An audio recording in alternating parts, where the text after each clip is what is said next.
BioShock Infinite may very well be the best game I've ever played. Seriously. The game offers a complete package of stunning visuals and locations, terrific voice acting, a story that will have you picking your jaw up off the floor at the end, and gameplay that blends both the familiar and new mechanics at the same time. It touches upon various socio-political issues that the United States and other countries have had to tackle over the course of history. Religion, racism, politics, they're all in here in force. It manages to show a wealth of emotion without an excess of polygons or fancy next-gen game engines. It is... wow. Before I dive any further into this, let me just come out and say it. I dislike the first two BioShock titles for various reasons. The first game just felt very tedious to me. It grew to be boring and drawn out. I lost all desire to play it, and no amount of would you kindlys could bring me back to it. The setting was great, sure, but I just wasn't feeling it. BioShock 2 felt a bit better, but it was really just more of the same of the first game. I was actually enjoying the second excursion to Rapture a bit more, but then I ran into a bug where a boss became stuck in an unreachable area, and my progress came to a halt. Even after reloading and various loads of previous checkpoints, I just kind of gave up at that point and never really looked back. So I went to BioShock Infinite with a huge dose of apprehension.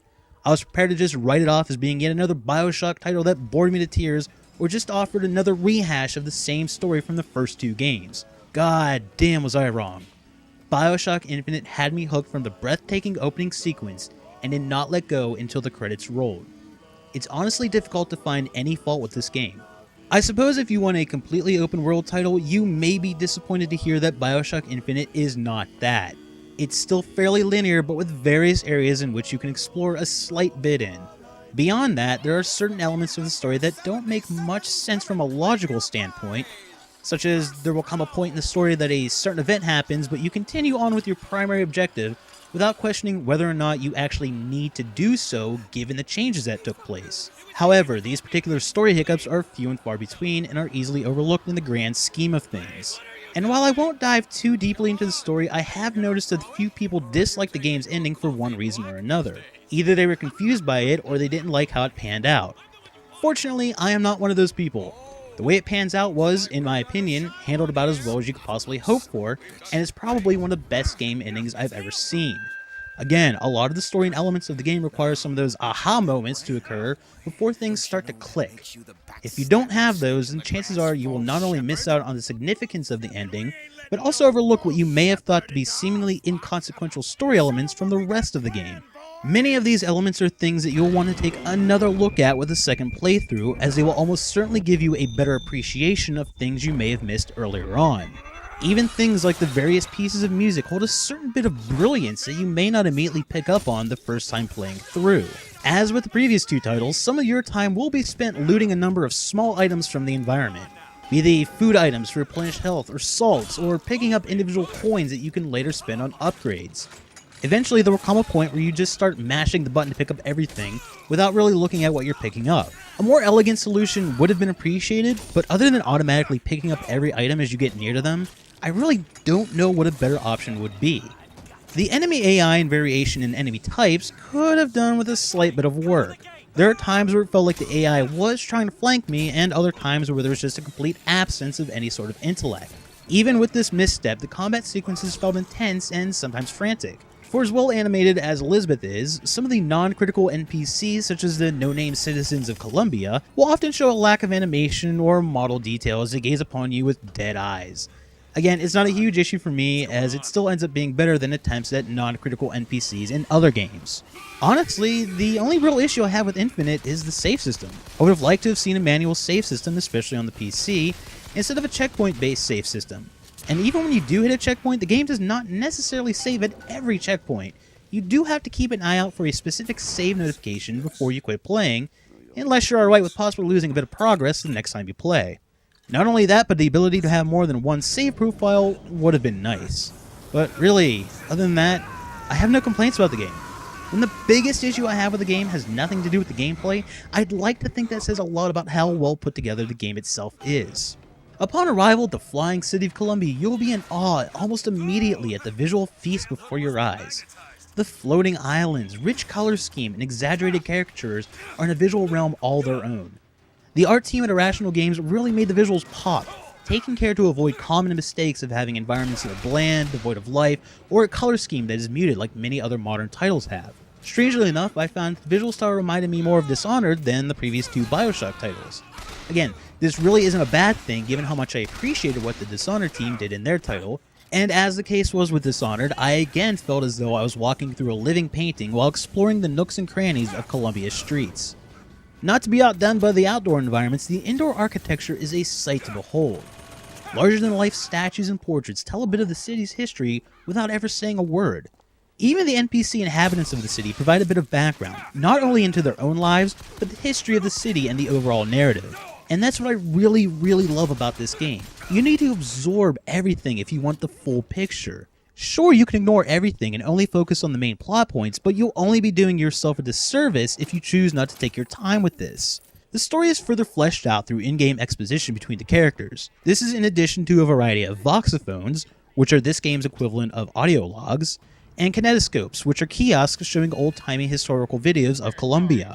These are not necessarily required to understand the story, but they again help to further flesh out the overall narrative and history of the city. By far, the best story elements come from the interactions of Booker, Elizabeth, and Comstock, Columbia's super religious founder that makes continued efforts throughout Infinite to stop Booker from taking Elizabeth. Other characters are scattered throughout, including the Songbird, Elizabeth's larger-than-life sworn protector, the Latisse twins, Robert and Rosalind, and many others. Far from bland and cookie-cutter, these characters take on a life all their own thanks to some fantastic voice work, animated mannerisms, and very competent AI, especially for Elizabeth. Now, speaking of Elizabeth, I don't think there's been a more charming and emotive partner in any first-person shooter ever. Apologies in advance to Alex Vance from Half-Life 2 as you've been dethroned here. The pure emotion conveyed from Elizabeth's facial animations, or the folding of her arms, or even the nonchalant leaning against a wall during moments of rest, just all work together to give her such a huge personality. I know this has been tossed around a bit, but I'm not afraid to echo the sentiment that Elizabeth is the gaming equivalent of a Disney princess. And don't worry about this game apparently being one long escort mission. Elizabeth stays out of the way when need be, darting around the battlefield, finding cover, and offering support to Booker by tossing him ammo, health, or salts to replenish him when the going gets tough.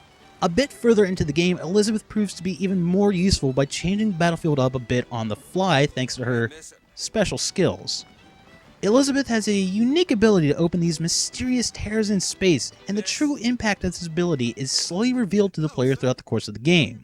Instead of the game just having one huge, insanely amazing moment at the end, the game offers up continued and controlled doses throughout the entire experience, largely thanks to Elizabeth's unique abilities.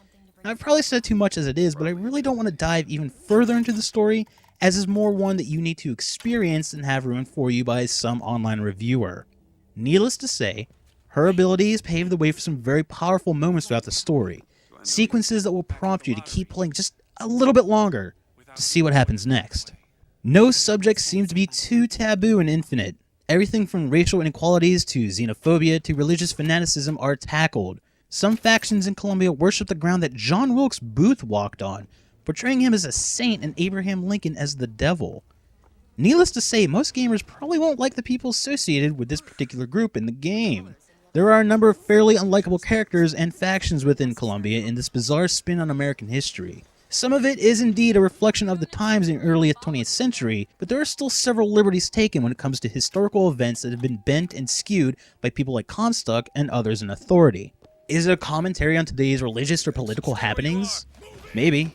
I don't know. I don't really care if it is, to be perfectly honest. All I know is how it relates to the story of the game, and that's all that is important to me for the sake of this review. So what is a first-person shooter if the combat doesn't hold up? Well, it's crap is what it is. Fortunately for us, the combat in Infinite holds up fairly well from start to finish. Brutal melee executions are shoved in your face from the very beginning, but over time a variety of weapons and vigors, Columbia's equivalent of plasmids, are all at your disposal. You can carry only 2 weapons at a time, so you may opt to specialize and fully upgrade your favorite weapons, or spread the love across all the weapons, swapping them in and out as you run across them during a battle. The weapons, when used in conjunction with a variety of vigors, allow for some fun combat combinations that can quickly turn the tide of a difficult battle in your favor. Vigors come in a variety of offerings and contain two primary methods of delivery. A quick tap will offer up a basic vigor attack. However, hold the button down and a trap version of the vigor is now ready to be deployed at your discretion. It is also nice that while Booker is limited to carrying just 2 weapons at a time, he has full access to all unlocked vigors.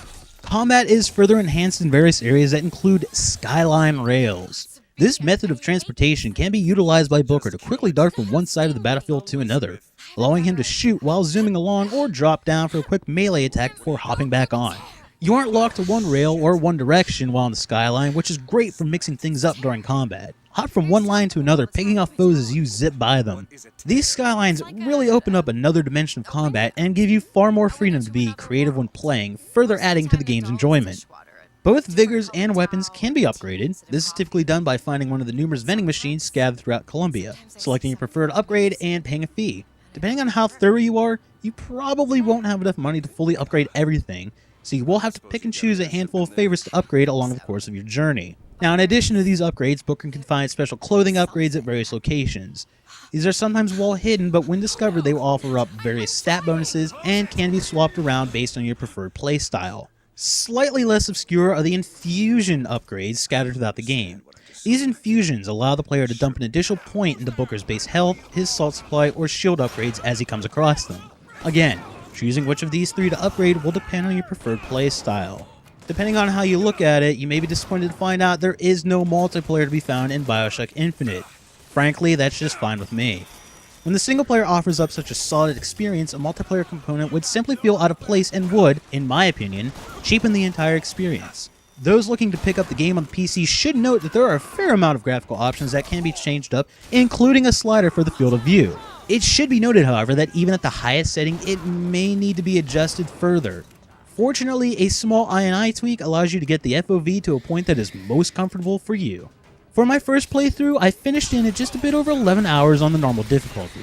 That includes time spent listening to the voxophones I found, sightseeing, hunting for secrets, and more.